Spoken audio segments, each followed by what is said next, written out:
We're going to be using the Bubba Rope Grabber to attach the winch line to the winch drum. So the first step is to actually unpackage the winch line. It comes with these rubber bands on there. A very nice rope end that you don't actually need to use a shackle or a hook at all on the end of this.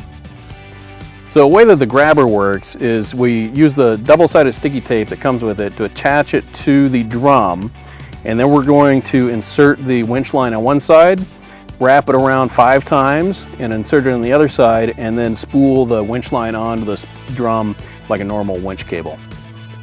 Now the advantage of this is it's held in place down on the drum instead of being up on the side like a lot of other winch lines attach. And so everything is down here, and once there's at least one layer of cable over top, it holds it firmly on here. You'll notice the end of the Bubba Rope winch rope does not have an eyelet in it, so it's designed to be used with this grabber for installation.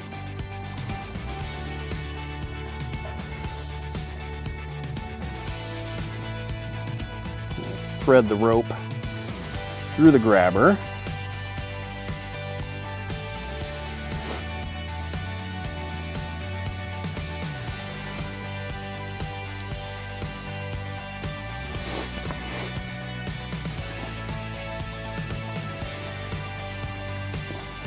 So you want to feed enough through here that you'll be able to do about 5 wraps around the drum before inserting it into this side.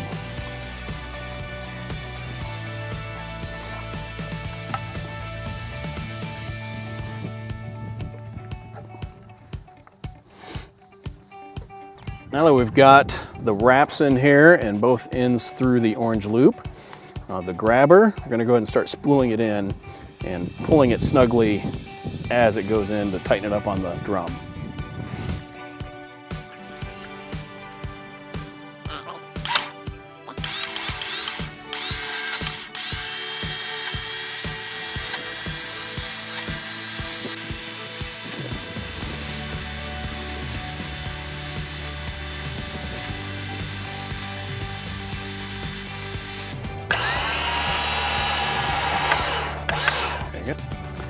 All right, and that's it. You don't have to attach this to the hook or do a D-ring or anything like that. You can just leave it just like this, and it's ready to go. When you're ready to use it, you can use a gator jaw to attach this to a tree saver or some sort of attachment point, but that way you've got no metal in the system whatsoever. You're ready to go out and enjoy your Bubba Rope synthetic winch line.